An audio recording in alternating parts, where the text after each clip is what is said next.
एक आदमी की 4 पत्नियां थीं।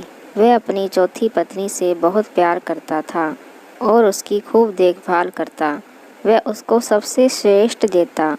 वह अपनी तीसरी पत्नी से भी प्यार करता था और हमेशा उसे अपने मित्रों को दिखाना चाहता था। हालांकि उसे हमेशा डर था कि वह कभी भी किसी दूसरे इंसान के साथ भाग सकती है।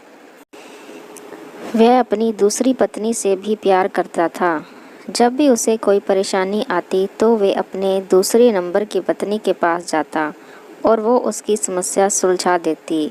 वह अपनी पहली पत्नी से प्यार नहीं करता था, जबकि पत्नी उससे बेहद बहुत गहरा प्यार करती थी और उसकी खूब देखभाल करती।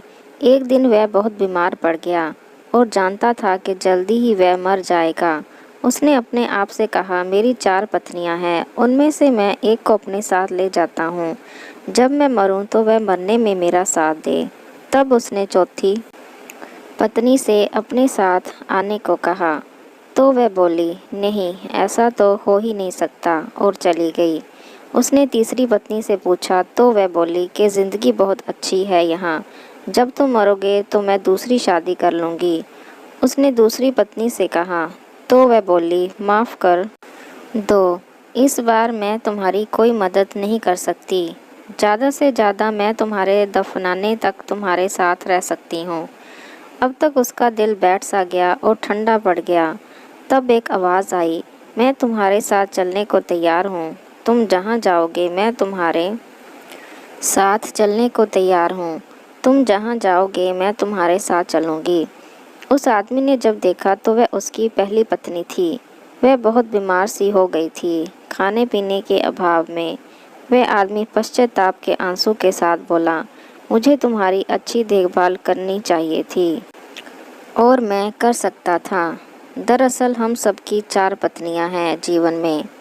एक चौथी पत्नी हमारा शरीर है। हम चाहे जितना सजा लें संवार लें, पर जब हम मरेंगे तो ये हमारा साथ छोड़ देगा। 2 तीसरी पत्नी है हमारी जमा पूंजी रुतबा। जब हम मरेंगे तो ये दूसरों के पास चले जाएंगे। 3 दूसरी पत्नी है हमारे दोस्त व रिश्तेदार।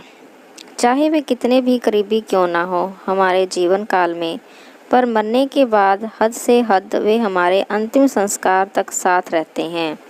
4 पहली पत्नी हमारी आत्मा है, जो सांसारिक मोह माया में हमेशा उपेक्षित रहती है। यही वह चीज़ है जो हमारे साथ रहती है जहाँ भी हम जाएं। कुछ देना है तो इसे दो, देखभाल करनी है तो इसकी करो, प्यार करना है तो इससे करो। मिली थी ज़िंदगी किसी के काम आने के लिए, पर वक्त बीत रहा है कागज़ के टुकड़े कमाने के लिए। क्या करोगे इतना पैसा कमाकर? ना कफन में जेब है ना कब्र में अलमारी, और ये मौत के फरिश्ते तो रिश्वत भी नहीं लेते।